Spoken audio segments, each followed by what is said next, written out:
Hello everyone and welcome back to another episode of the Propulsion Swimming Podcast. Another episode where we're previewing the Paris Olympics, which are now at the point of recording, Dan, 10 days away, which is nuts. We've got a lot of work to do between now and then.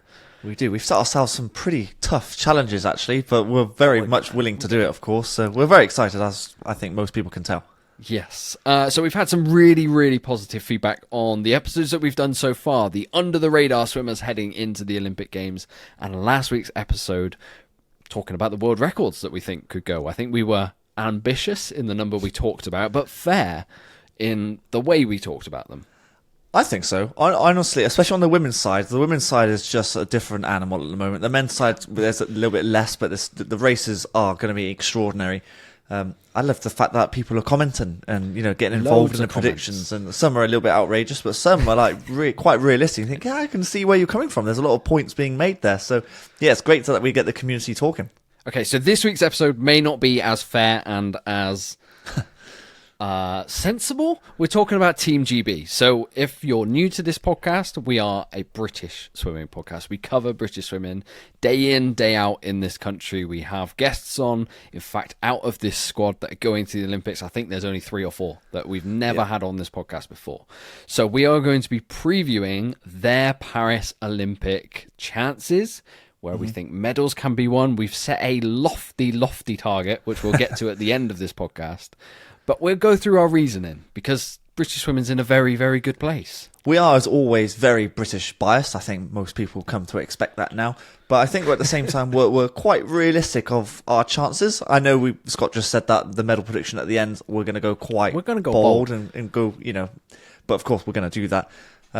But I think we're going to try and go through each of the 30 swimmers. We've got 30 swimmers going, so we'll try and go through each swimmer briefly, what their races they're doing, relays they're doing, and see what their chances are going to be and how they will fare. I think that's the way we're going to do it. Yeah, the world records, the medals at the end, like, if there's any time to be positive and pump up our swimmers, this is the time to do it. We've built this platform ourselves.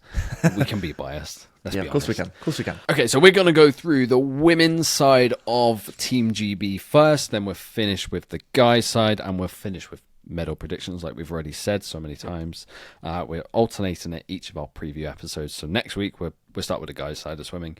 Yep. And we'll kick things off with Anna Hopkin. So, would you believe it or not, Anna Hopkin is the only female individual freestyler for Team GB at these Olympics. She's swimming the 50, the 100.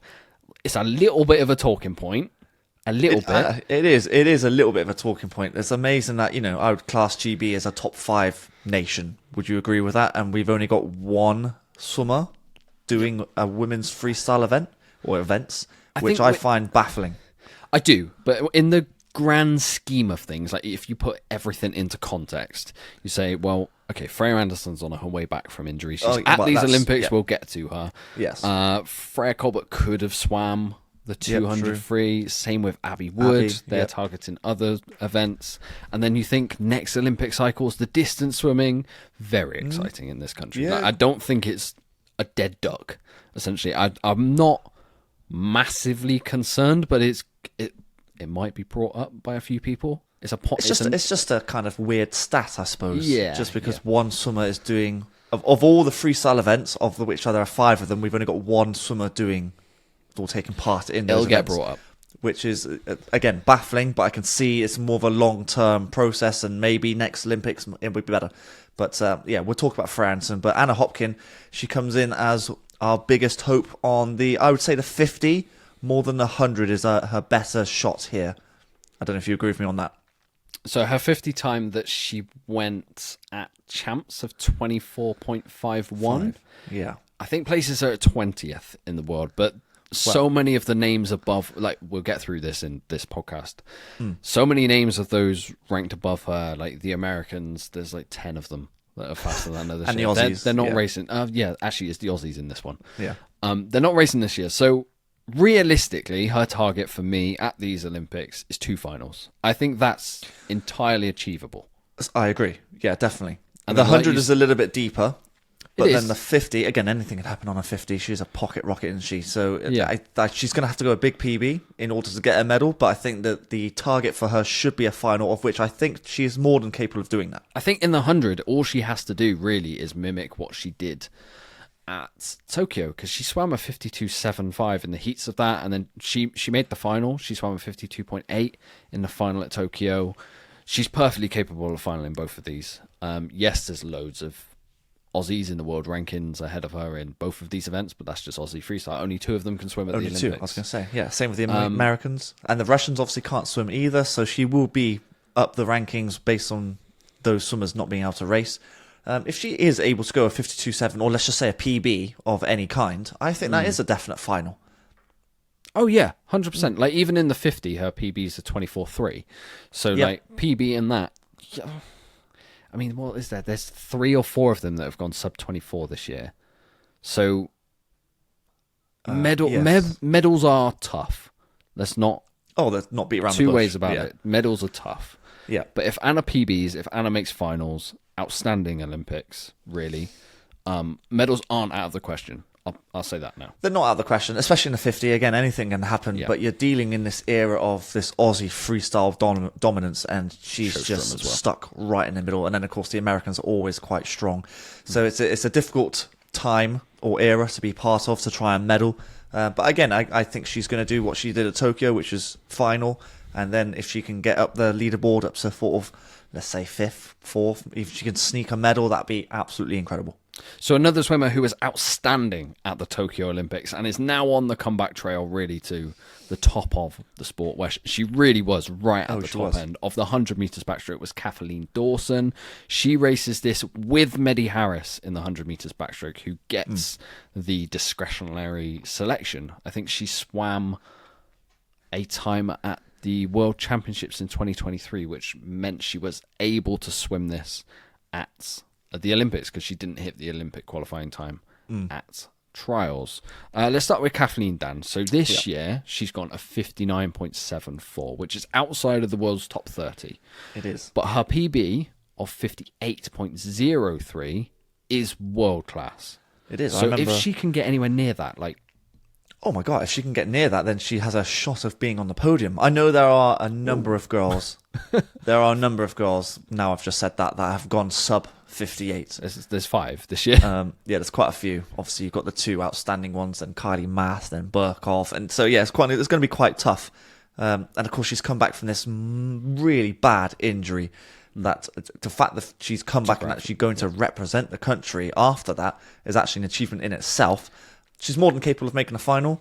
The low 58, like the PB, is going to be hard to come by, in my opinion. But if anyone is able to do it, it's going to be Kathleen, because the work they're doing up there in Stirling is quite incredible. So yeah, it's going to be a difficult one for her. But I don't know what you think about that. It's 50, to go sub 60 after the injury is very good going.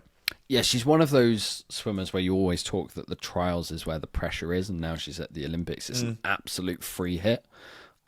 And this is personified in, like, we saw her on poolside after she got onto that team, and I don't think there was anyone more emotional at the whole of trials when they made the Olympic team than Kathleen, because of the journey she's gone through. I'm not putting a limit on what she's capable of purely because the pressure's off now. I think because we don't really know. It's a different beast now. Yeah, she's one of the very few going into these Olympics out of this team that there is that unknown quantity of, oh, you know what, she has been this fast before. Well, that's just it. Yeah, exactly. I think the relays, depending on how well she swims the 100 backstroke, the mixed medley relay might be up for grabs, whether she swims it or not with Ollie, but we'll definitely get to the relays. I'm just glad that she's racing, if I'm honest with you. Same with Medi, actually. We'll get on to Medi now, actually, because she didn't have the best of trials, but there was a reason for that. Yeah, she had, her mum died in the literally days before trials. Yeah, shocking. And as soon as she made the team in the 4x2, it's not that they shut it down, but I know she didn't enter the back end of the meet. She didn't do the 100 free, which was the right decision. I'm very glad that she's been given the shot in the 100 backstroke, because she's capable of a 59.24, and then you're looking around that time, maybe. Well, that's a semi-final. final without doubt. potential as well. Like, she's been to a Worlds final with that time. Yeah, again, I think you can put her in the same bracket as Kathleen, where there is really no pressure. I'm so glad that the selectors have given her the shot, even after her mum died, sadly. So she's got a chance, and almost pressure free, almost. Yeah, if you like. these two are the biggest upside, I think, from their selection. There's no pressure on these two because they're not in the world's top 30, given their swims this year, but both of them are capable of semi-finals and beyond. Yeah, and then you never know what could happen. Never know what happens. So I'm glad they're both here, both racing and representing the country. And they'll have a part to play in relays, which we'll get to at the end of this women's chat, and then the mixed medleys right at the end. Yeah. Honey Osrin then on the 200 backstrokes, joined by Peaty Shanahan. These two earned their selection at trials.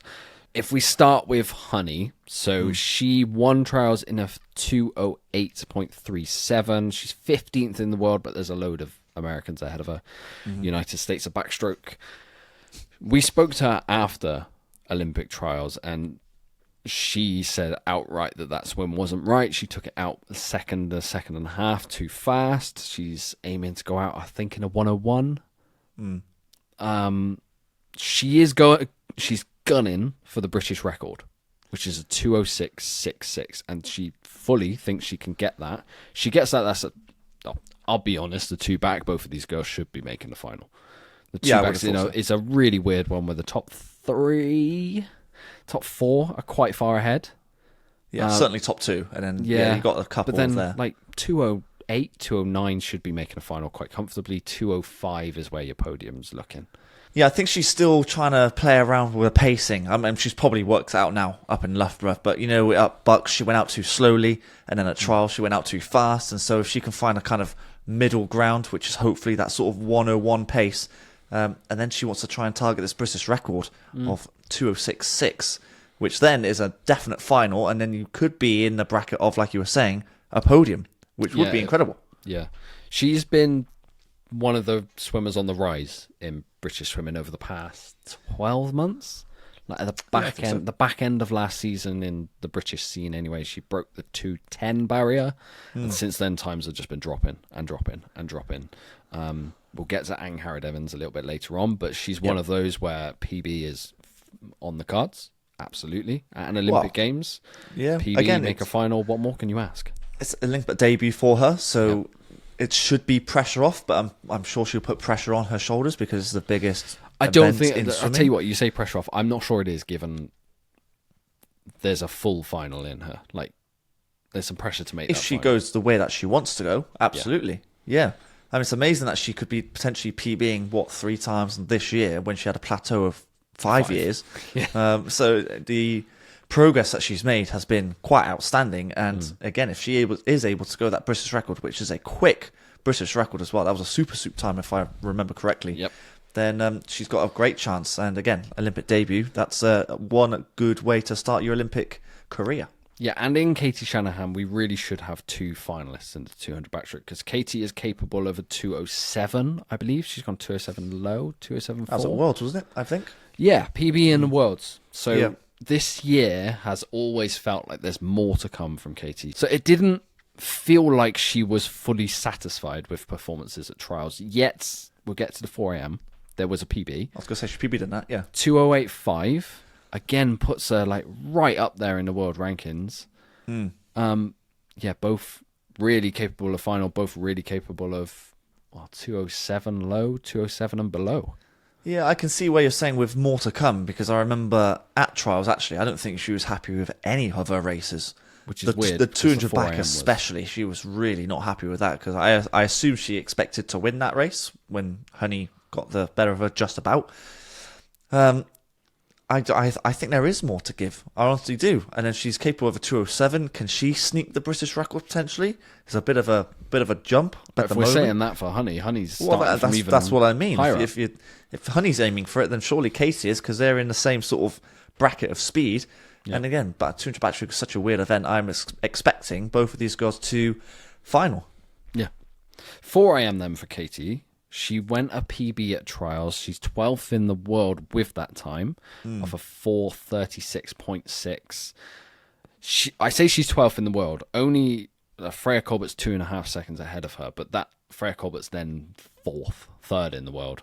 So there's a big cluster of girls there. So she's in a dogfight to make the final in the 4 a.m., which, again, it was always felt like Katie's season is building to the Olympics, not to Olympic trials, if that makes any sense whatsoever.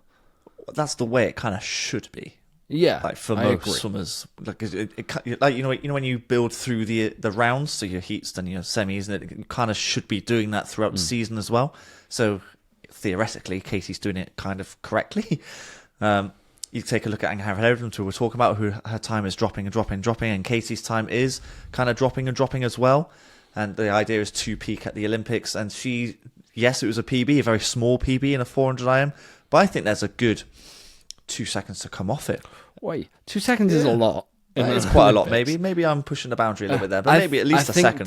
To make a final in this would be great. And then the 4 a.m. is one of those where you pace it wrong, someone paces it wrong all over the place. Who knows what can happen? I think it depends on who you're next to in the lane. I mean, everyone knows the swimmer's strengths and weaknesses. If you're next to Summer McIntosh, don't follow Just on the ignore that fly. lane. Yeah, ignore that lane. Yeah. But then Katie is quite strong at the backstroke, so you kind of want to follow Katie on that one. I'm not too sure she has a weak stroke, if I'm honest with you. Maybe the breaststroke is her weakest one. I don't actually know. But solid all round, and I think there is more to come. So I think we should watch her carefully. Which of her 2 events do you think has the best prospects? Oh, I think the 2 back. I've always said Katie is a better 2 back than any other event, I think. Just because the underwater's so good. She's more, I was about to say more efficient, but she is a more efficient backstroker than on the other strokes, I think. So I'm going to say 2 back. Freya Colbert, who's joining Katie in the 400 meters IM, I've already said she's going in as 4th in the world, but technically 3rd because Kaylee McEwen's not swimming it. She's gone a 4:34.03, I think it was 04. Yeah. There's a medal shot here, and I know every time we say this, we get messages from some people who are better educated than us in the world of swimming, saying we're mad, saying we're really ambitious with this, and the world of 4 a.m. is faster than Freya Colbert, and I firmly disagree. Well, again, Summer McIntosh is, forget about her, the gold's already hers, in my opinion. Katie Grimes didn't quite swim the way I thought she would have at US trials. She went a 4:35 flat, so that's actually a second slower. She's capable but she is capable 4:32 and below. Yeah, so she is capable of easy silver, I would say. And then the bronze, honestly, I think Freya has a shot at getting bronze. And if Katie Grimes doesn't show up, maybe she concentrates more on the 15 freestyle, for example, then maybe a silver's up for grabs. But I think the bronze is well within her capabilities. Yeah, we're big believers of Freya Colbert on this podcast. Big believers. She's had another altitude camp. We've already done a video on her altitude camp that she went on before trials. Yeah. She's going into this as a world champion with a weird asterisk next to it because it was one of those worlds. But she has beaten Gorbenko in a head-to-head on a world stage. On the freestyle leg when she came back. Who is right next to her in the world rankings, and it might take that to win a silver or a bronze. People have written this medal off from our tally very quickly when we've done this sort of discussion before. It's staying. I'm sorry. This is, for my eyes, the best women's medal shot. Ooh.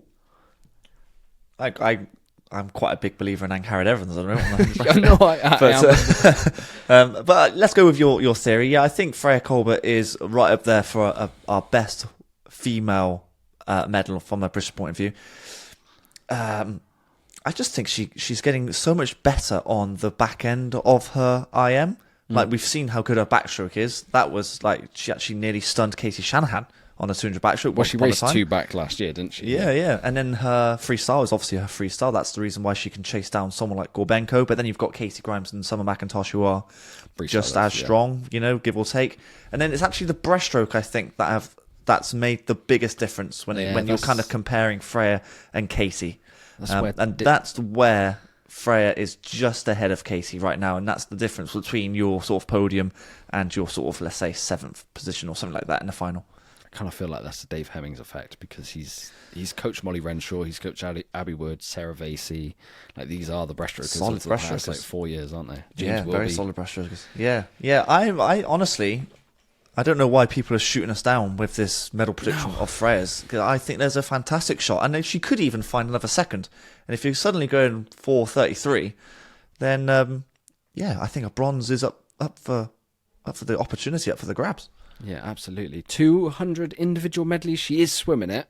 It's a little bit of a tougher ask because this is to make the. We'll get to Abby. This is hard to make this final. So Freya can go a 2:10.46 that she swam at trials, and that might not even make a semi-final. That's how fast. Do you know what? No, that should make a semi-final because no one's swimming 4:10s in the heats. Not like 16 girls aren't swimming faster than 4:10s. No, but she might have to go flat out in the heats to make. Yeah, you're playing with fire, mind you, in this event. I mean, there's no hanging around. I've hyped this race up for months now, and this is a big race. How much emphasis Freya puts in this race, I've got no idea. Obviously, the 4 a.m. is the priority, and then relays as well. But the 200 IM is tough. Like if you can make the final, that's a great achievement, of which Abby should be targeting that. I know she came 4th in Tokyo, but to get a medal, you've got to go sub 207. That's where the level is at the moment on 200 IM. I can see why Freya's left the entry in there because it's a bit of a free hit for her. It's on the 3rd to last day and the 2nd to last day. There's no more races for her at the rest of the meet.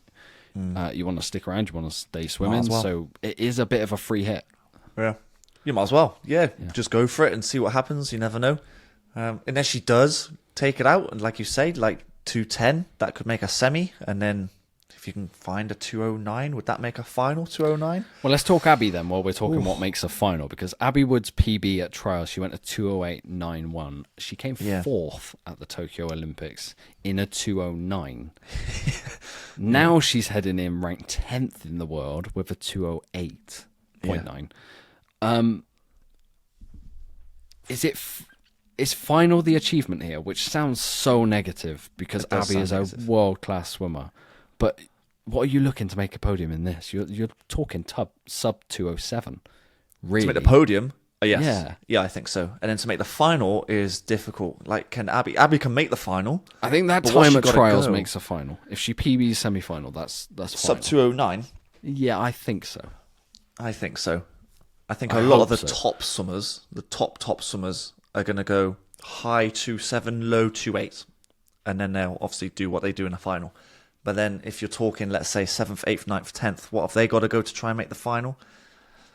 Yeah, I mean, sub 2:09. I think sub 2:09 makes it, and it's going to be just on that sort of fence, isn't it?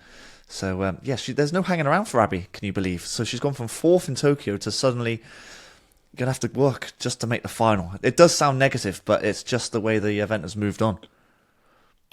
Yeah, it does sound overly negative. I'm not sure I like it, but it's just the way it is. It's a massive race now. She's certainly a key part in the 4x2, as with Freya, and we'll talk about that 4x2 because she might have a better shot at a medal in that event. Possibly, actually. Yeah, we'll get to that. We'll dwell on that a little bit, yeah. Yeah. Okay, butterfly swimmers then. Kiana McInnes, Laura Stevens. So Kiana's swimming the 100 and the 2, Laura Stevens the 2. I think we're focused mainly on the 2 because the 100 fly is rapido. And both these girls are better suited to the 2. They are better suited to the 2. Yeah. So Kiana swam a PB at trials, a 2:07.24 Scottish record, ranks 11th in the world. She's been improving all year long. Laura Stevens at World Championships, I think, is her fastest time this year. When she became world champion, she went 2:07.35. She's PB. Her PB is a 2:06.6. To make this final is the goal, and then anything in the final can happen, as Laura showed when it got to Worlds. Gold is gone. Silver's probably gone. Yeah. Bronze is an ask, but an outside ask. I would say, as of right now, going in, Lizzie Deckers is probably favourite for that bronze. She's gone 2:05, hasn't she? This year, yeah. So, but she didn't have the best Aussie trials. She didn't go 2:05 at Aussie trials. She didn't. But again, Kiana and Laura, they're going to have to find a second, more than a second to podium. So maybe that, well, of course, everyone wants the podium at the Olympics. That should always be the goal, but you've got to get to the final first. And what's it going to take to get to the final? It might be close. 207 low. It's close to PBs for both of them, I think. Yeah, 207 low makes it, but then maybe 207 mid doesn't. So it's going to be kind of cutthroat like that. Both capable, more than capable of making the final. I think they could do it. And then the final wise, obviously 200 flyers, you've got to pace it right. You do not want to go out hard because you will pay for it at the end, which Laura does. She does take it out quite hard, but it seems to work for her. Kiana does it exactly the opposite way she likes to build. So yeah. But Laura Stevens going in as world champ, maybe that's the confidence she needs to get her over the line to get her into the final and potentially medal. Who knows? Yeah, we can certainly ignore gold and silver when you got two 204 swimmers. Summer McIntosh and Reagan Smith, isn't it? Yeah, they're a bit ahead. Good. Bit good. Okay, final individual swimmer on the women's side, and she's got in courtesy of, well, consideration, because she missed the nomination time at Olympic trials and was selected because the women's medley relay went. Yes. And then in the month prior, she hit a British record of a 2:05.5. This is Angharad Evans, which places her 6th in the world this year, technically 5th because a Russian isn't going to be swimming at the Olympics. And around from 2nd to like 8th, they are all within like 0.2 of each other. This is another genuine medal contender. Out of nowhere.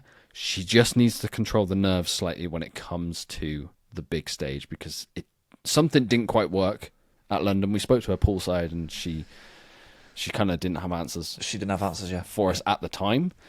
Clearly, like, the progress has still been there. Like, that's what I'm leaning on. Swim felt like an anomaly, and since the times have just been dropping, I'm expecting another British record in Paris. That's what I think. I think there's a medal up for grabs here just because of the trajectory that she's on. So she started the year as a 107 swimmer. Yeah. Like, that's actually like 2 seconds. She's gone 2 seconds faster, give or take. 2 seconds faster this year alone. Like 6 months as well. Yeah, really. it's mental. So if she can find another, even if it's 0.3, like, that's a podium sort of level swim, depending on how the others swim, obviously. I feel like this race hasn't really progressed in a sort of weird way. Jacoby's not racing it, so I suppose that's one swimmer out of the picture. I know Lily King will do what she does. Ruta's on her way back from injury. We've spoken about her in a different podcast where she is genuinely a 104 swimmer when she gets it right, but we don't know how fit is she there is. as well. So there are some big swimmers to get past, but if she carries on no PBing the Vanica. way she does, then I know she's 6th in the world. Well, that's effectively 5th in the world right now, so she's got another 2 places to find, but she has the capability of doing that. But can she, like, there's 3 rounds to get through, obviously, heats, semis and finals. Can she control the nerves to get through those rounds and then effectively have the mindset of the finals a free hit? It's my Olympic debut. Anything can happen. I hope she goes in as it's a free hit. That's the way I would try and approach it anyway. It's kind of reminiscent of last Olympic trials or last Olympic cycle where Sarah Facey just came through with a British record, not out of nowhere because she's always been an outstanding breaststroker, but in Olympic year the women's breaststroke just peaks. It did, didn't it? Yeah, I remember that. It really did last Olympics. So on the individual front then, we're saying there's potentially two strong medal shots. Yeah, 2, let's say, bronze medal shots, I would say. Yeah. Bronze and a silver? Silver. I'm being too ambitious. Well, I don't know. You know, honestly, I tell you what, we're massive supporters of both of these girls. We have all year. I'm not ruling silver out for either of them. No. It feels. Honestly, I think there's 2 medals to be had. Let's stick at that. Let's leave it at that. Let's leave it at that. Yeah. The relays. So we talk about the 3 girls as a start who are just going for relays. They deserve their own spotlight. They deserve their own speaking on this podcast. So we'll start with Freya Anderson, who is on the comeback trail. So she's had glandular fever at the start of this year, which almost knocked her out of the whole of British trials. Yeah. She came back and swam an incredibly impressive 100 meters freestyle at those trials. Yeah. Which secured her spot as the 4x1. I think they had to rely on discretion to get there. They didn't hit the automatic qualification time. but I don't think that relay was ever in doubt. I saw a training session over in Bath on the lead up to these Olympic Games. She looked good. Like speaking to Jamie Main, who's her coach now, he was very, very encouraged with where she's at, which is a really good sign for these relays. And she hasn't got any individual focus. She just needs to concentrate on the 4x1, the 4x2, maybe the 4x1 medley, but I think Anna's probably going to take that freestyle spot.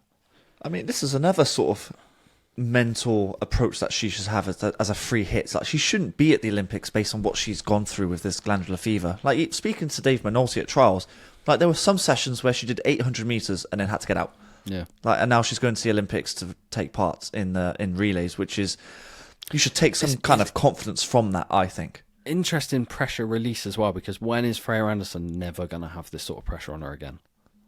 That's another way of looking at it. Yeah. Exactly.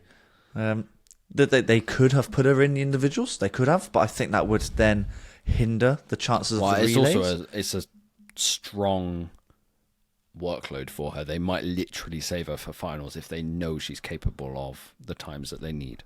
Well, I suppose it'll depend on how she feels, how she communicates with the selectors and the coaches and Dave and people like that. So I think she's done amazingly well to be in the squad in the first place. Not really too surprised that she's not doing individuals just because glandular fever. I've never had it, but glandular fever I know a few swimmers. Horrible to have, I've heard. So I'm glad that she's doing that. And you said you saw her at Bath, and she does look good based on what I saw in the footage as well. Yeah. Another relay swimmer, Lucy Hope. So she has been a vital member of British Swimming, Aquatics GB. We've not actually mentioned Aquatics GB this podcast so far. Whoops. Yeah. She provides amazing depth, whether it is in the 4x1, the 4x2. This Olympics, I'm pretty sure she's just racing the 4x2 because she came 7th in the 100 at trials. I think she came 4th in the 4x2. In a 2, yeah. So I think it's probably weighing up between her and Freya Anderson on that swim. It's another sterling selection, another one who, like, we went into trials. I don't think we ever doubted that Lucy was going to make the team. No, I always thought she was going to make the relay. I was just really hopeful that she'd have a really good shot at the individual. But when you've got Anna and you've got someone like Abby swimming as well, that they do for the 200. Freya Colbert in the 2. Freya Colbert as well, of course. And then we'll talk about Eva as well, who had a blinding trials. It's difficult to get the individual spot, but rightly deserved to be part of the relay. And we'll talk about the relay a little bit more, but the women's 4x2 actually could have a little possibility of a sneaky medal. I don't know if you agree with me on that, but we'll get there. We'll get there. We'll talk about Eva first. So yes, Eva kind of makes a little bit of history. I think she's the first female black pool swimmer ever for GB. So Alice Deering was the first female black swimmer in the open water last Olympics. She had a huge PBs going into trials. I think she had a really good prep meet as well up in Sheffield leading in, which kind of set off the thought process that she's going to make this team one way or another. She had a bad injury, mind you, as well, not so long ago. Well, I say not so long ago, like a year ago or two. Yeah, something like that. Really bad heel or Achilles or something. Yeah. She's moved to Repton in the last year or so under Ash Morris, previously of Sevenoaks. Yep. She's got a massive, massive future ahead of her. And I know we always say we want Team GB to take swimmers to meets like the Olympics to build experience, exactly. She's not there just to build experience because she deservedly gets the pick by swimming a 54.4 in the 100 free, but it does feel like her going will take the pressure off in future years because she really is there to take the mantle from Anna in the 100 and the 50 in the next few years or so.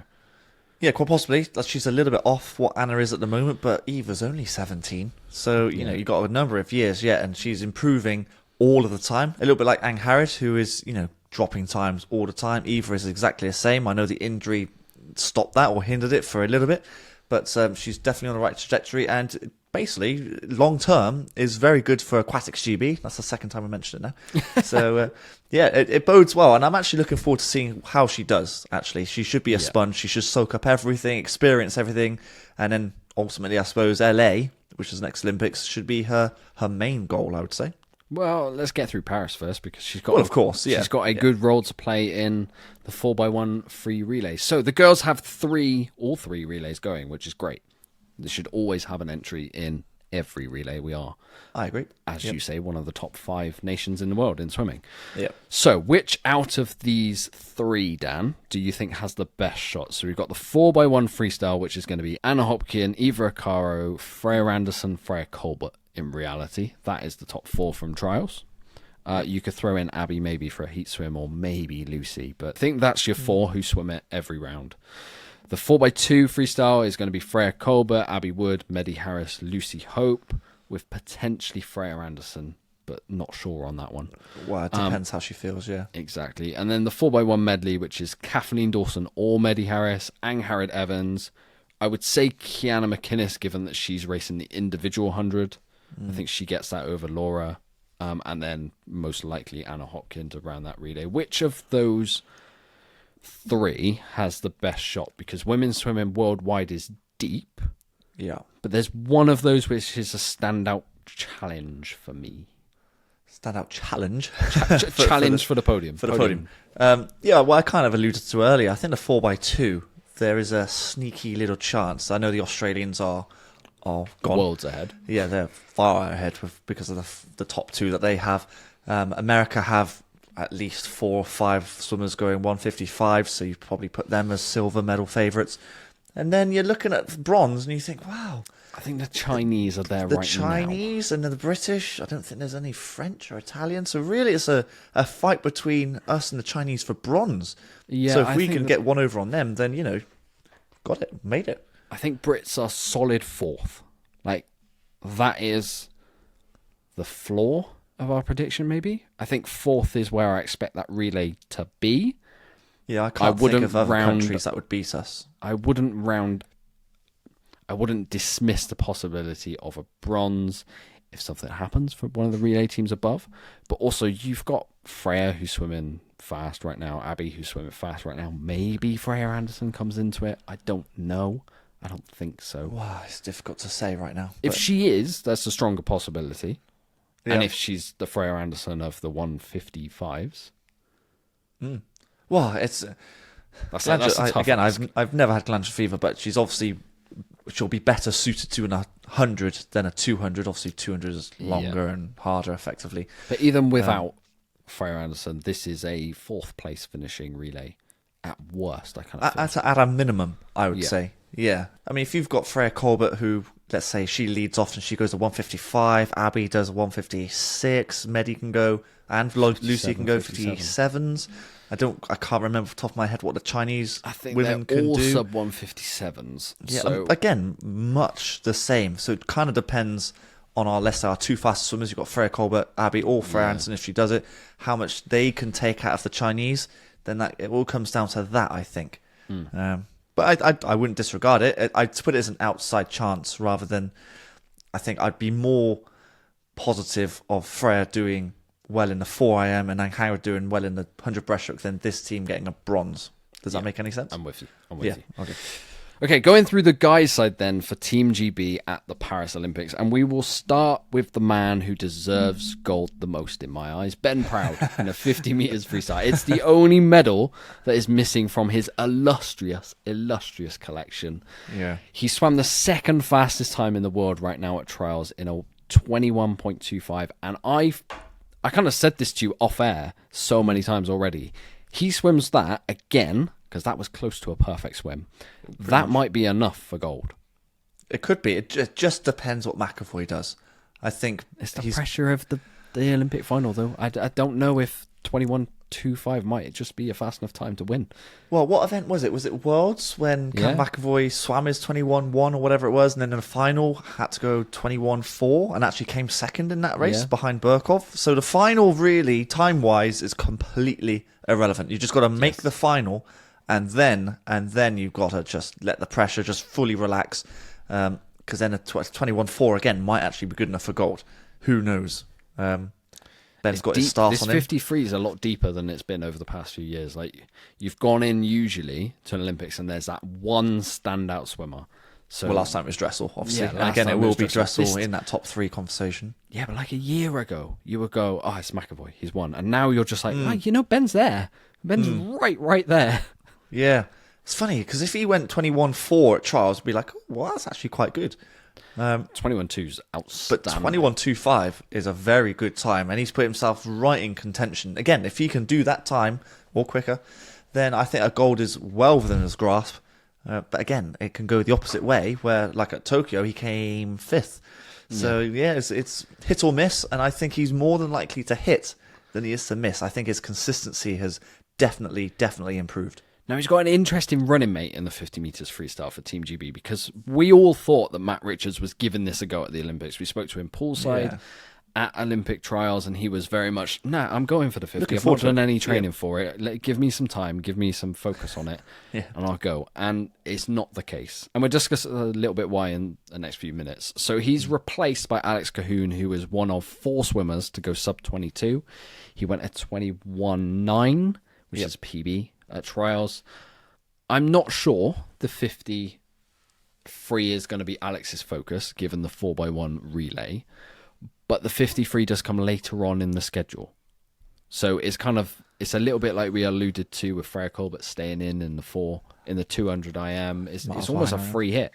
It's an absolute free hit. And for someone who's in the ascendancy in sprinting in this country and has a very long future at it, this is a great experience for him to be racing those 53 guys, and you never know how far he could drop it. Well, again, I mean, I consider Alex Cahoon a massive guy, but then he's going to be racing the other massive guys in the world, so I guess it's kind of an experience builder for that.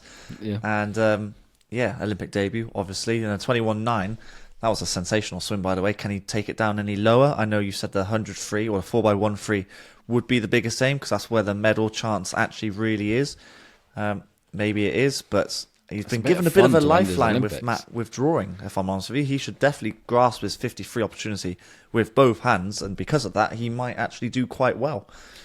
Yeah, and another name who gets an individual swim, which is... I'll be honest, caught me completely by surprise. Oh, this was a massive surprise. Jacob Whittle goes in the 100 metres freestyle because Duncan Scott pulls out, but also... the 2 guys behind Duncan at trials don't get the shot in it either. So Jacob Whittle at trials finished 5th behind Matt, Duncan, Tom Dean, and Alex Cahoon, which, Jacob now gets his shot. He swam a 48.39. I think he's firmly capable of better than that. I think he is a sub-48 swimmer on his day. There's a lot of permutations to think about when we talk about this, and it's especially, we'll go through the guys' side, this is going to come up a lot.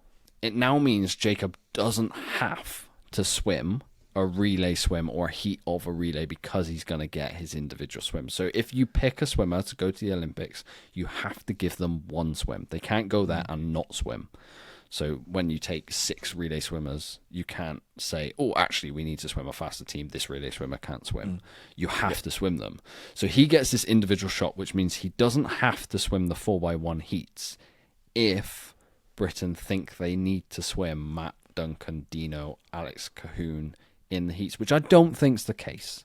I think they will want to swim Jacob. But it also, to me, then highlights just how seriously Duncan and Tom Dean, and even Alex, for not swimming the individual of the 100, are taking that 4x1. Yeah, I think from a selector's point of view, they probably just want the fastest 4 in the heats, guarantee ourselves in the final. And so because of that, you've then got to give Jacob a race. And because of that, it's then the 100 free. Or it could have been the 50 free, but they've given that to Alex Cahoon. That, I think, maybe the thought process there. And actually, again, kind of like Alex, he should be grasping the opportunity with both hands. If he can go a sub-48, that is a definite semi-final. It's a little bit deep, the 100 free, let's be honest. The final might be a little bit of a job for him to do there. But if he can get to the semi-final, that's 2 tries at the 100 free. He should definitely go for it. And he's been given a bit of a lifeline, because finishing 5th at trials, to then have the opportunity to race the individual 100 free, that's kind of unheard of. So it's... a bit of a gift for him. I do understand why Duncan pulled out as well of that 100 metres freestyle, because I think it is literally a direct clash. The semi-finals are a direct clash with the 4x2. So yeah, you can't. Which also it makes sense why Dino skipped it as well, because the focus is that 4x2. The focus is gold. The focus is world record. We won't talk about that. We talked about that last week more than enough to jinx it. Yeah, so Jacob gets the shot. It kind of makes sense when you go through the logic of why it happened. But if you're just going in blind and going, oh, the 5th place swimmer at Olympic trials gets the shot, it looks a bit odd. Yeah, it's kind of in the same bracket in my head of Anna being the only female freestyler in the team. Yeah, but there's so many other things that Different things, of course, yeah, but that's kind of a weird sort. That's how my brain works. Like, oh, that's kind of strange. I'll put that all in one box. So, yeah. His running mate in the 100 is going to be Matt Richards, who won Olympic trials. He is the swimmer who's going to have to swim the clash of the 100 meters freestyle semi-finals and the 4x2 relay.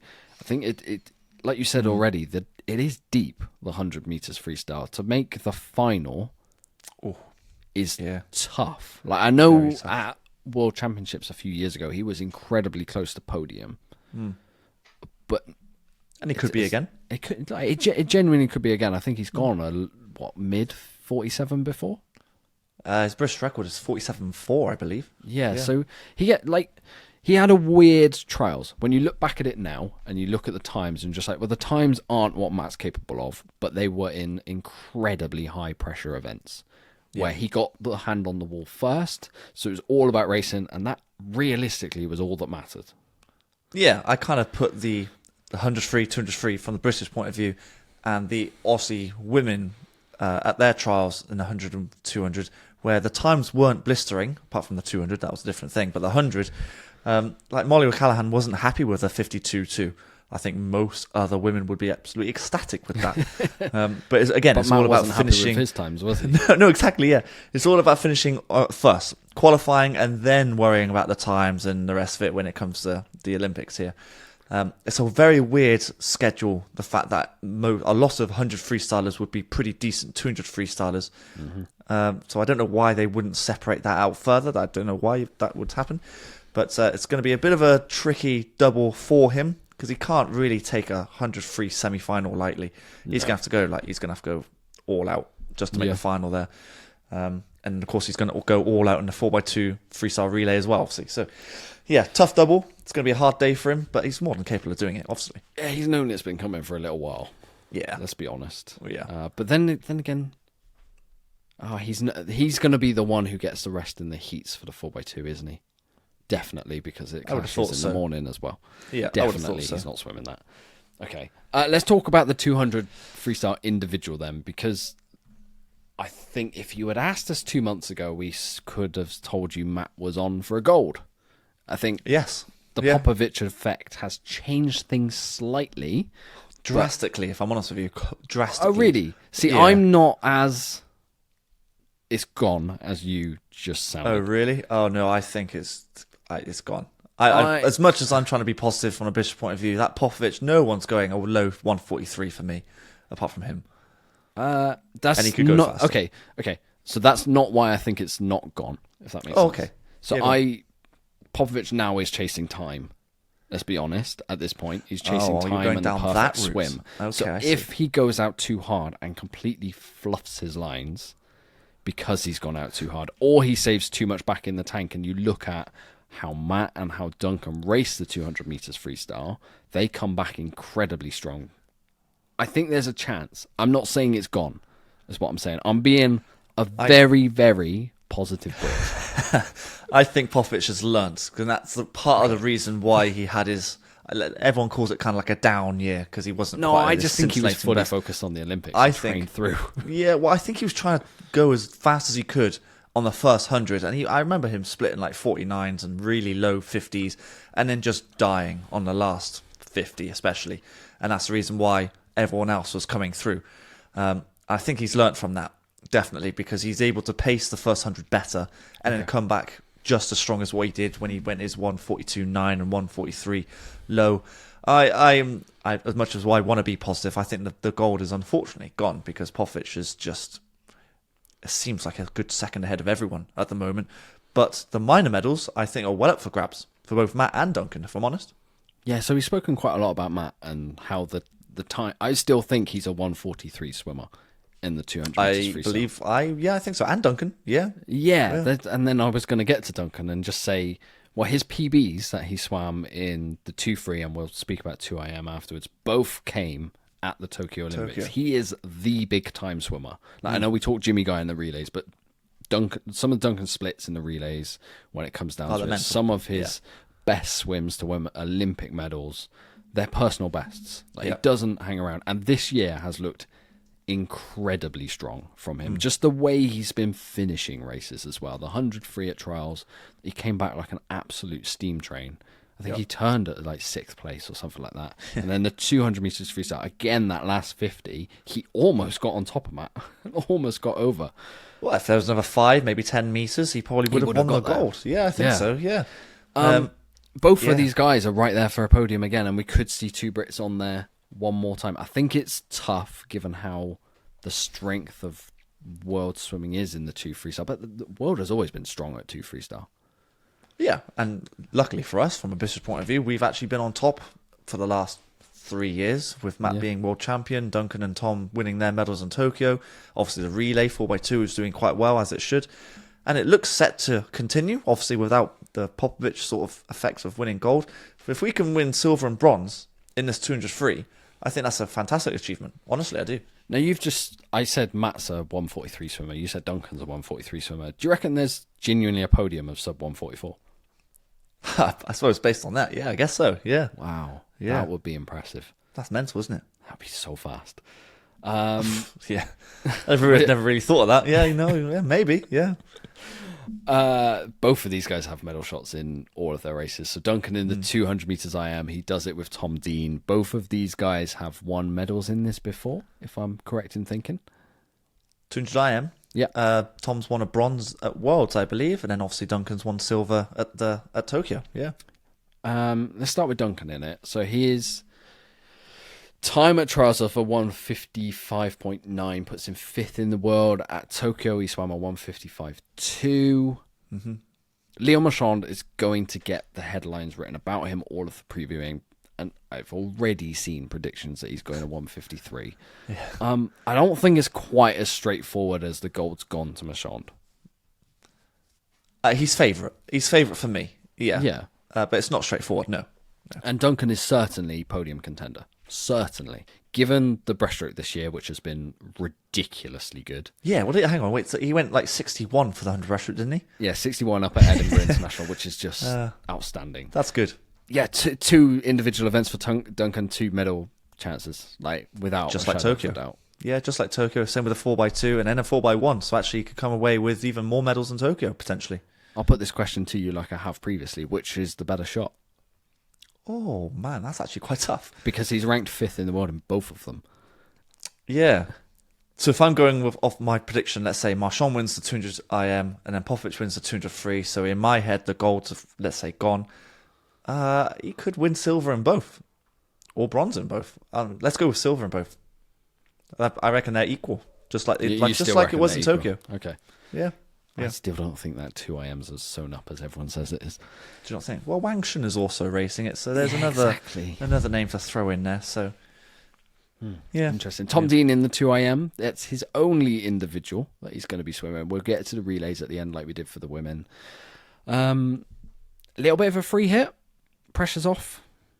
I suppose so. It's a shame he's not doing the 200 free, but obviously someone had to miss out on that 200 free. Happened to be the Olympic champion, unfortunately for him. But the 200 IM is a race that he is improving on all the time. Obviously, won a world medal not so long ago. The breaststroke's getting better. You saw him train. I suppose that's more suited or targeting the freestyle. Yeah, of course. And he obviously targets the freestyle more, especially on the IM, because he comes back so strongly. But like I said, the breaststroke is getting better. Yeah, he. Is it a free hit for him? Well, it's his last event on the program. Definitely. It's the last event on his program. His relay, realistically, his relay involvement is round up by this point. By the 2 IM, which is right at the end of the schedule, his relay is done. So in that way, he should already have medals in his back pocket. Yeah, confidence-wise should be quite high after that, I imagine. Yeah. Quite relaxed with Duncan in the cool room with him. I think. Yeah, true. It's still. I feel like it's tougher for him to make the final, but again, I'm not. Given he's a former Olympic champion, I'm not doubting that he makes a final. And I also wouldn't rule out a medal given how fast he can finish, given the freestyle pedigree. And actually, he used to be a breaststroker, so he always finishes these races strong. Yeah, I think the final is well within his capabilities. I kind of expect him to final, actually. I don't know in what position, but he should definitely be making a final. And then once he's in that race, if he is on the hips of everyone, and then you know what his freestyle's like, then anything can happen. But based on, let's say, Wang Shun and Leon Marchand, those guys could be Carson Foster, yeah. Oh, Duncan, yeah. They could be quite far ahead before the freestyle actually happens. So he's got to really work the earlier legs.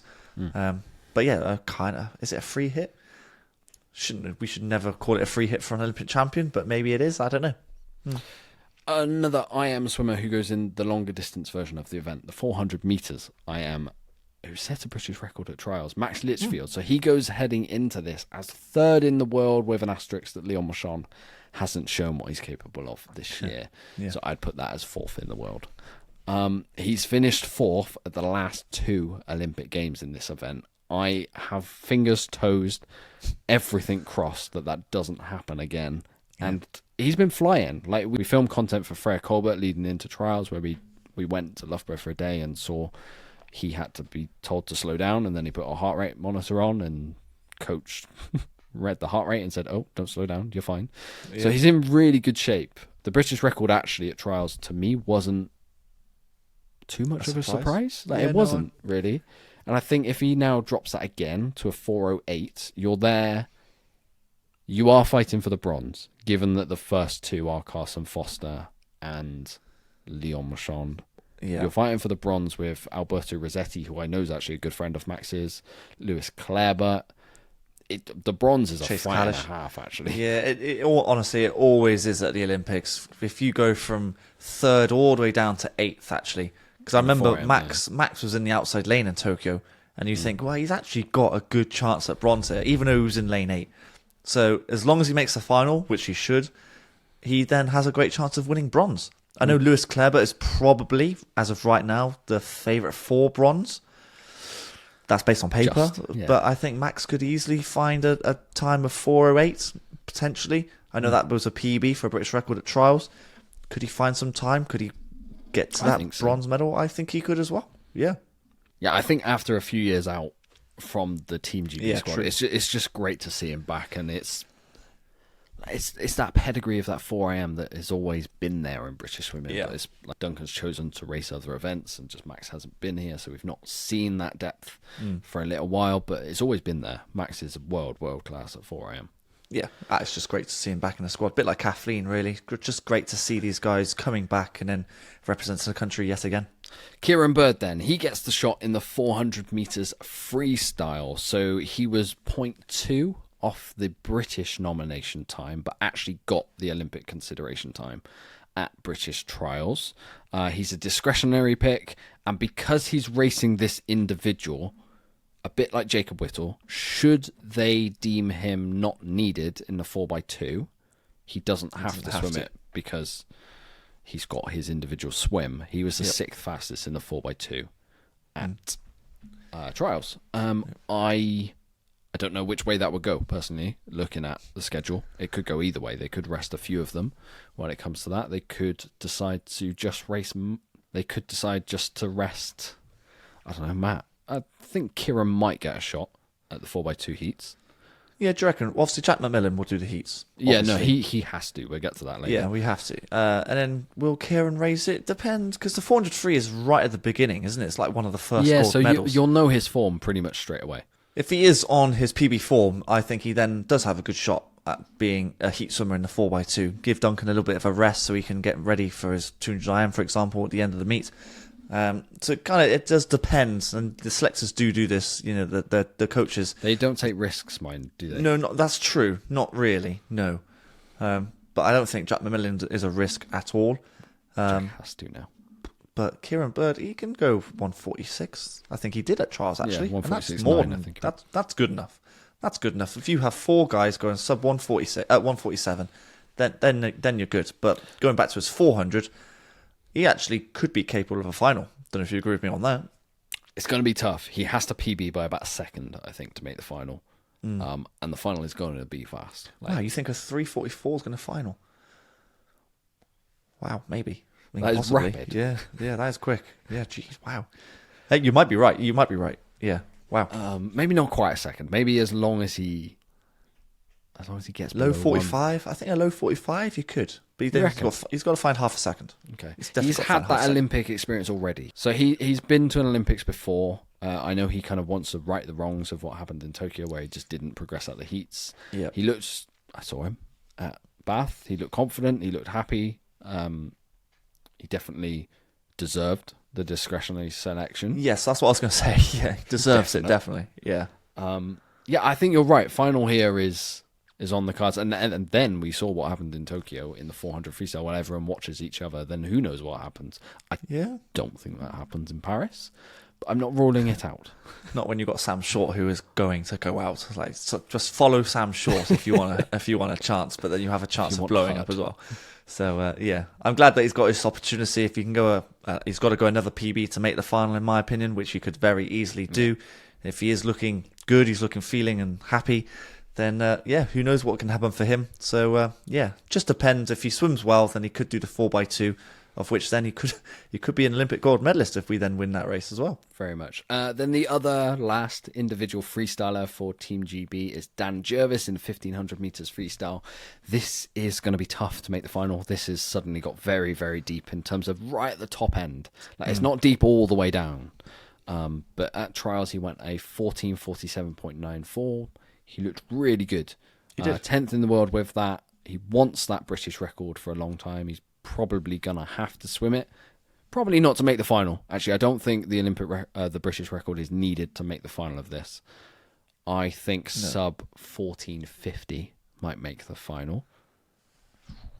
So they're gonna hold some stuff back, because if you think Dan Whiffen is aiming at the world record, yeah, they're definitely also going to have to go sub 15, obviously. yes, Yeah. What There's just a time will lot make of the there final? is a lot of them, so it might take a fast swim. Be interesting. Depends who's in the earlier heats, because whoever sets the standard in, let's say, the third heat, when they stagger it kind of thing, whoever goes that time, then they're all just going to be, I'm just going to go a second underneath that and that'll do and I'm qualified. So yeah, it depends on what the first swimmer does. But I think a final in this for Dan is the standard he needs to hit. Yeah, he'd be happy to make a final knowing what the situation is like in this event, because it's deep.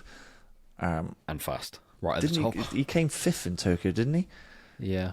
If you finish 5th in this event, you're doing very well. Honestly, you're doing very well. Maybe the target for him isn't position. British Maybe record. it should be. That's a complete and utter lie. The British record maybe is at the forefront of his mind.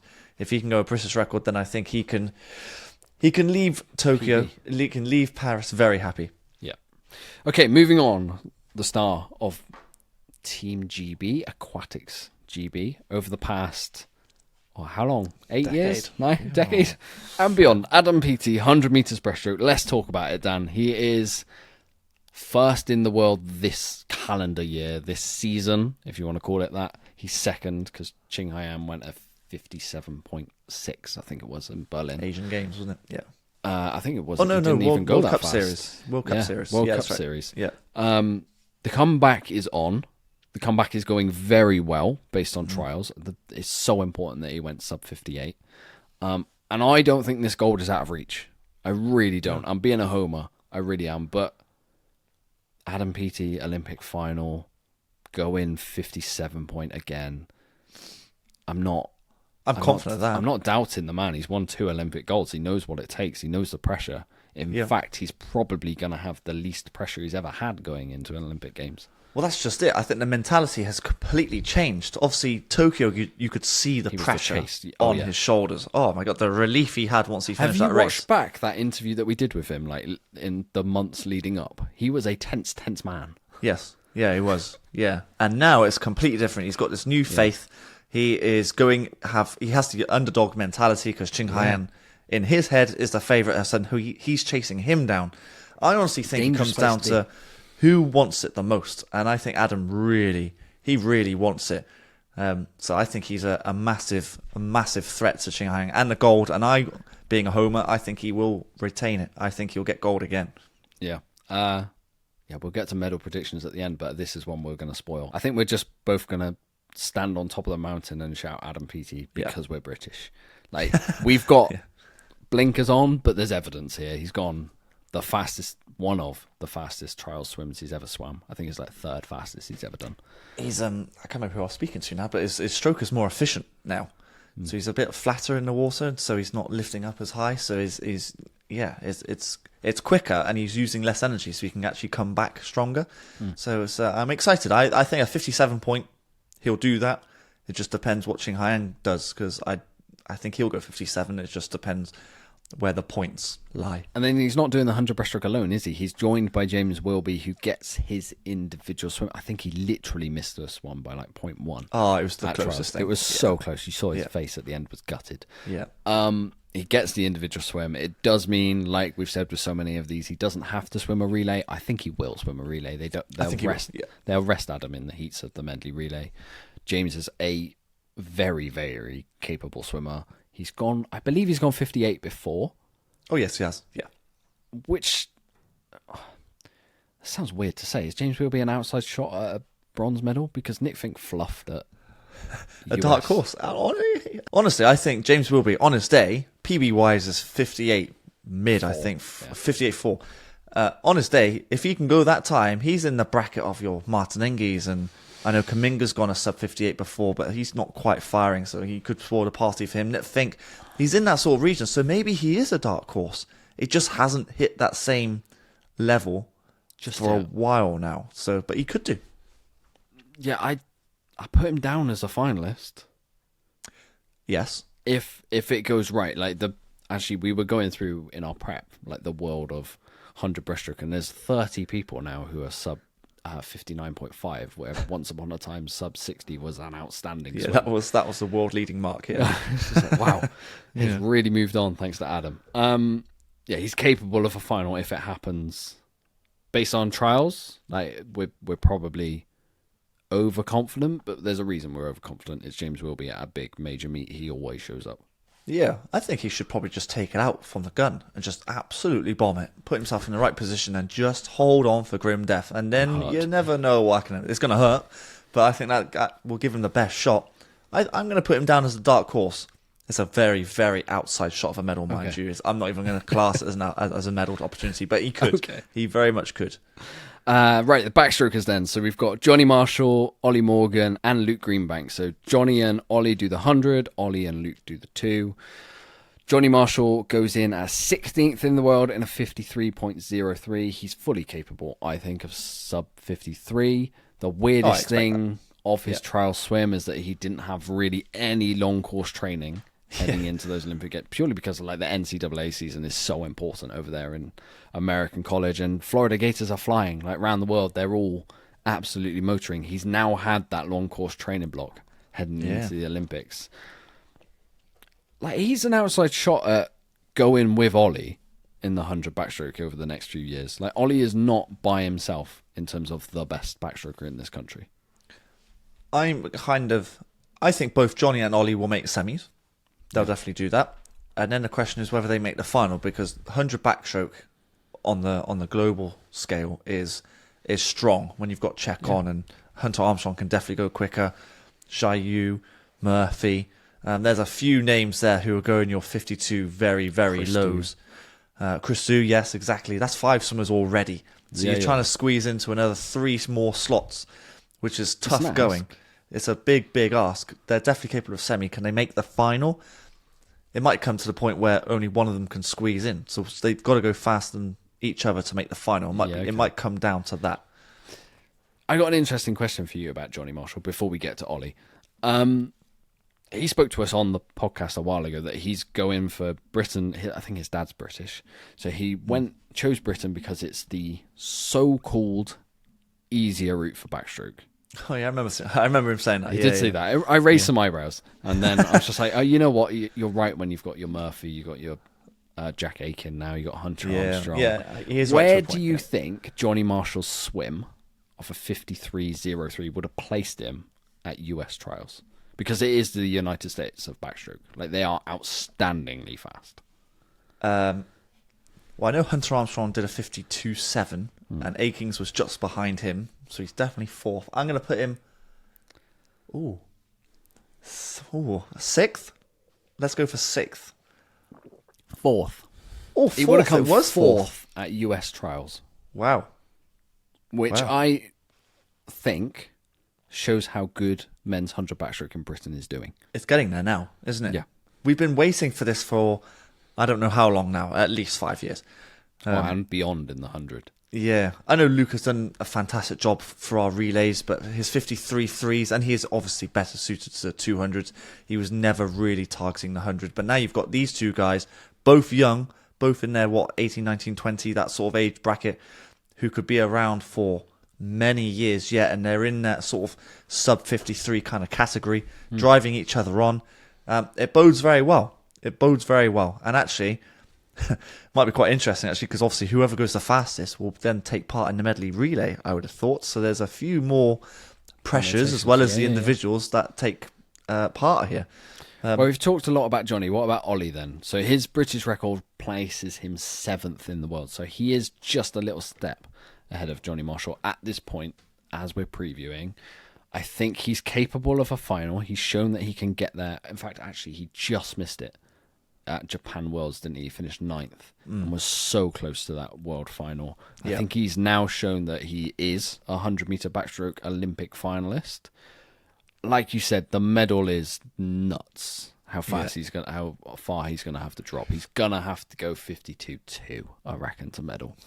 At least, I think. Yeah, at least. That's a half second, which is tough on 100 meters. Yeah. But like you said, the relays, it's going to be really important that he can go a 52 mid. Ideally, yeah. I think I'd love to see him down at 52.5s. Yeah, I spoke to him at trials, and he seems quite confident that he can go at least 52.5 or lower. And if you can do that, then that gives us a great chance at the relays, which we'll get to eventually. He's on a similar, I would say, trajectory as Angharad Evans, where every time he gets in the pool, he PBs. He loves to race. Yeah, and I don't know where or how far he can take his PB down. If he can get towards that low 52, then you're talking like definitely final, and then you're getting close to a podium. But if you're going 52.5, that's a definite final, and then anything can happen if he's a racer. So I don't know if you want to read anything into this, but heading into the Olympics at Seti Collie, Johnny Marshall was the faster out of the two of them. I think it's going to be a bit of a dogfight between those two. Yeah, honestly. so do I to make the final. Yeah. Let's talk about the two then, which is Ollie and Luke. They're quite low in the world rankings because this was a weirdly not easy. I don't like using the time to make an Olympics, but the time of, I think you had to go. There was actually 3 of them at the British trials that went the Olympic consideration time because Brody hit it as well. You did, yeah. They went 156 is low, but the rest of the world, there's loads of them which are 155 to 156. So they're both placed like 20th, 24th, 21st in the world. This has moved. I'm not sure it's moved on since Luke won his bronze, but it's got incredibly deep. In the fact I think to make a semi-final for this is the hardest event to make a semi-final. It's a weird one because let's say the top time hasn't really moved on, but everyone else is catching up to the top swimmers, if that makes sense. Yeah. It's I don't know how it's a weird event. Because I think it's really hard to make a semi-final. I do. I think you've got to be on it from swim 1. To make a semi-final, you've got to go what the times these guys went some Brits at. You got to go. There's no hanging around then. There's no hanging around whatsoever. I know Luke is capable of going to 154. That's his British record that he did at Tokyo. Can he find that same form? That remains to be seen, obviously. Be amazing if he can, because suddenly at 154, you're talking podium again like he was in Tokyo. But you've just got to get through the rounds. You've got to get through the rounds. 3 very, very fast swims, because I think it's mid to low 156 to make a semi-final. To make the final, I think you've got to go mid 155, if not lower. And then to hit the podium, you're what? 155? I'll have a look quickly. But it's just, it's deeper than it's, like, we talk about the deepest event at an Olympic Games. This is right there. It's deep for a different reason, though. It's not deep because it's like top end echelon is really rapid. It's just because you've got a whole host of 15, 20 swimmers roughly going that sort of same speed, and it's a bit like the 400 IM, where you've got like from 3 to 8, or they're all bunched in the 4-9 sort of category. Kind of similar to that, I guess. So last Olympic Games, would you believe it? Luke led the heats in a 1:54.6. So no hanging around. To make the semi-finals was a 1:57.9. I think it's much faster than that. Yeah, you now. have to find at least to make the final probably. was 1:56.6. Wow, these times are moving, eh? And then to make the podium was 1:54.7. So Luke actually swam faster in the heats than he did in the final. Interesting. Very interesting. It's amazing how, like, just in only 3 years, how much faster you've got to go. Luke is used to having to swim fast through the rounds. Looking at this, there's no messing around in these swims. Yeah, he was on form in Tokyo, mind you. He was swimming really, really well. Okay, and the final individual swim, which I know Dan caught you by surprise on the men's side, is Jimmy Guy going in the 100 meters butterfly. He gets his shot at the 100 fly despite finishing 5th at British Trials. It's a little bit of a weird one because at British Trials the time was poor by Jimmy standards, but at the World Championships the year before, which is in the Olympic consideration window, he hit the time for the Olympics, so he's allowed to swim it. I would say this is his out-and-out shot it's like a time trial to see if he's swimming the fly leg in the medley relay. Don't get me wrong, Joe Litchfield will be swimming some part of it. It's now a case of if Jimmy's swimming any part of it. Yeah, it's if you're Joe Litchfield, you're a little bit nervous of not swimming the final, because then let's say Jimmy in the heats or the semi, I can't remember when it actually happens in the schedule, but the medley relay is actually it's last, isn't it? Yeah, medley relay's last, but the 100 fly is right there at the end as well. So it does, of course, clash slightly. I mean, if Jimmy is flying on the 100 fly, let's say he goes he's gonna have to go sub point. 51, I think. Yeah, if he goes 50 point, then he's gonna do the final, isn't he? I don't know if Joe can. Maybe Joe can go 50 point. The reason Joe can't swim the individual is because he didn't hit the Olympic consideration time. So he's literally just got to swim a fly leg in the medley relay. I don't think he swims a leg in the 4x1 freestyle. He has to swim some part of some medley relay, whether that's mixed medley, whether that's men's medley. I would say he's doing a fly leg there. Yeah, what will probably happen, he'll do the fly leg on the heats of the 4x1 medley. Then Jimmy will do his 100 fly, and based on, I guess for Jimmy, he's got 3 attempts. I assume he makes the final. And then whoever swims the fastest out of those 2 guys will do the final of the medley relay. It's cutthroat. This is as cutthroat as it's going to get in the whole team dynamic of Team GB. Yeah, I mean, when you've got someone like Josh Gammon who's sitting at home, and then you suddenly see Jimmy's racing the 100 fly, you're thinking, yeah, but Josh Gammon actually hit the Olympic consideration time over at Europeans. Yeah, exactly. so yeah. Okay. So you actually think Jimmy can go that low?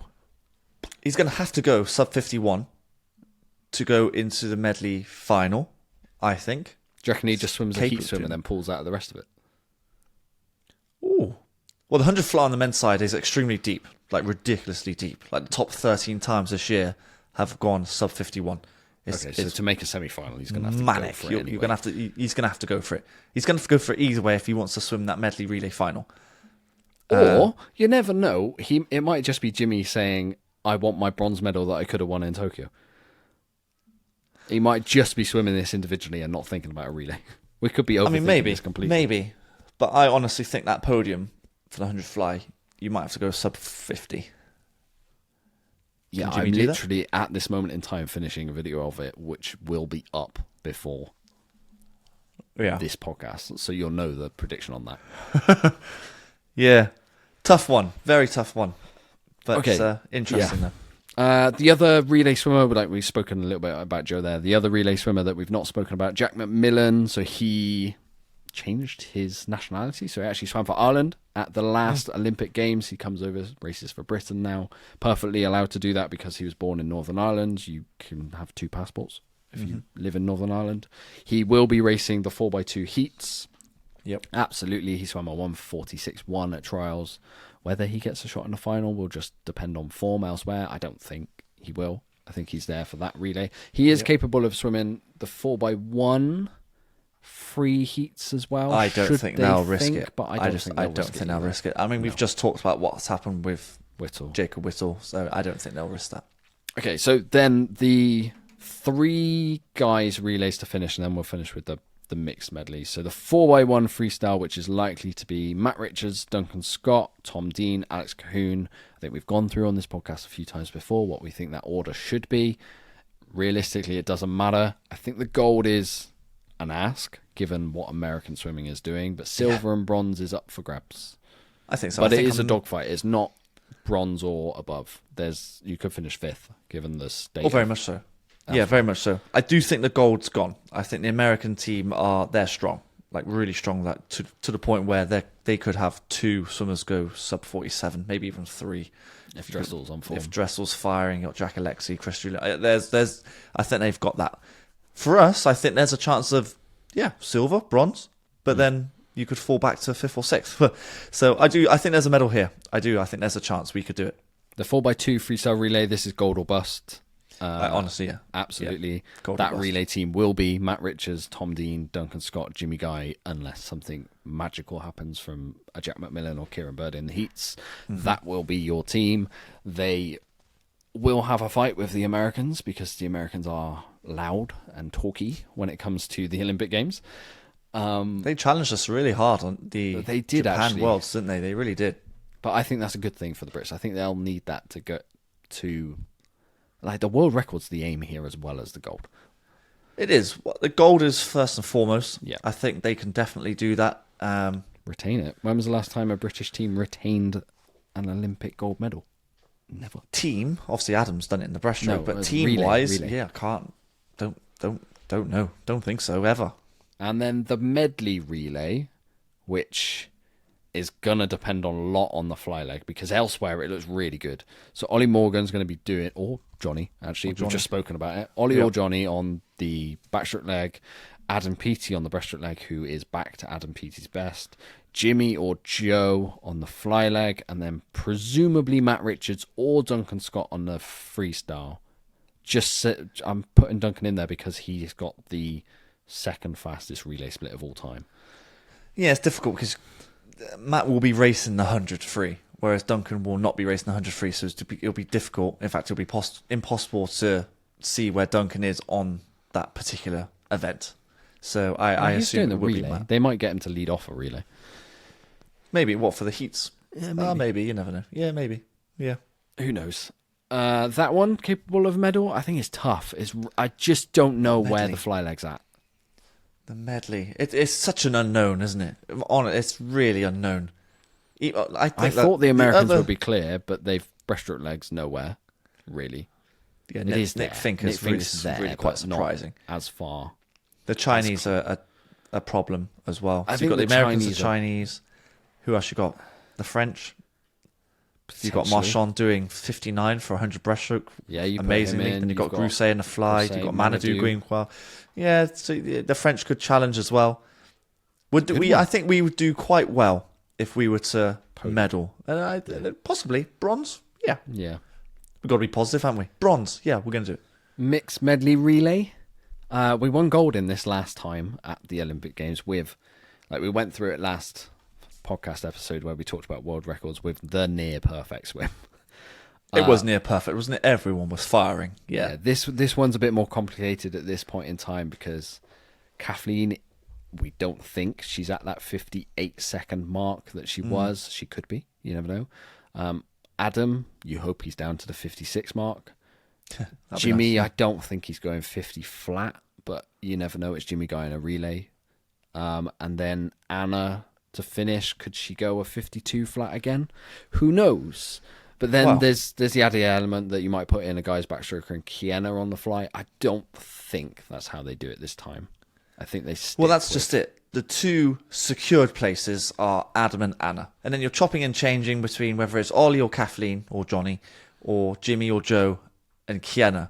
I'd go the same lineup as the last Olympics. Oh, do you reckon? See, I kind of like the idea of just gunning it from the beginning. Put Ollie in there, 52.5 hopefully. Adam, let's say 56 or low 57.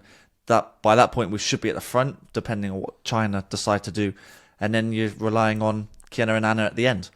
That's the way I would try and do it. I think Kienna loses too much time to Gretchen Walsh.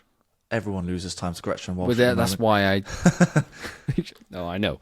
But you say they're ahead. I'm not sure if they're miles ahead of America if America go Murphy Fink. Which they will. But then you've got Zhao Yu and Qing Haiyan. Well, yeah, and then exactly. Zhang Yufei on the fly. And then I think they do actually have a 52-point freestyle as well. So maybe... Yeah, so it's a tough... I think a Very podium tough. is, again, a bit like the guys medley. Podium is the aim. Maybe not. Yeah, it's kind of one of those. Okay, so that rounds up our talking through everyone's schedules. Let's finish with our British medal predictions. Dan has gone bold, I can tell you, in the list that he's written down in our podcast notes. That is the whole idea of this podcast. So, on the women's side, we've gone through most of them already. So, This is more of a roundup. So, the women's side, we think Freya Colbert and Angharad Evans are shots at medals in the 4am and the 100 metres breaststroke. And there is an outside chance at the 4x2 freestyle. I'm putting that one in a bracket outside chance. Yeah. So you've got two really on the women's side that we're hopeful for. Yep. The guys' side, Ben Prowden, 50 metres freestyle. Yes. You've got Matt and Duncan in the 200 metres freestyle. I'll go Matt or Duncan. Oh, that's conservative. But okay, sure. Yeah. When you've got Lucas Martins, Huang Sung-woo. Matt and Duncan can beat those guys. Yeah. Okay. All right. We're getting a double podium. Adam Peaty in the 100 metres breaststroke. I think that one we've already said. We're sticking a gold on that one. Yeah. Duncan Scott in the 200 metres individual medley. A medal of any colour. It's going to be tough, that race, but he's capable, definitely. Men's 4x2, gold. Men's 4x1 freestyle, silver or bronze. Men's 4x1 medley. It's not an outside shot at bronze, but it's a hopeful bronze. Yeah, it's a tough one again. So I think we're hoping for 10. 10, double figures. I think we're aiming for 10, and then the potential outside shots to throw into this. I'd throw Max Litchfield in 4am. Very much so, yeah. So the mixed medley relay, kind of because we don't know where that's at. The women's 4x2 free, because we are hopeful of a bronze. Yeah. And maybe Matt Richards in the 100. I'm not sure, though. I don't know. That's tough. So I think we're hoping for 10. I think realistic aim, let's just match Tokyo at 8, I think it was. Yeah. And then the uber optimistic Propulsion Swimming Podcast prediction is 13. Yeah. That's the top end, I think. That is top end. That's the top end. I think we'd be happy with matching Tokyo, which I think in the grand scheme of like where world swimming is, especially on the women's side, would be outstanding to match that total. So if we went quite realistic here, right, quite realistic. So you got the men's 53. I think Ben gets a medal. Yeah. Let's say let's say your conservative men's 200 free get one. Adam 100 breaststroke. Let's see, men's 4x2, men's 4x1. Duncan in 2IM. Do you reckon that's not guaranteed? Well, they're not all guaranteed at all. So there's 5 without Duncan's 2IM. I like that. I can say that quite confidently. That's 5. Do you think that's worst case scenario 5?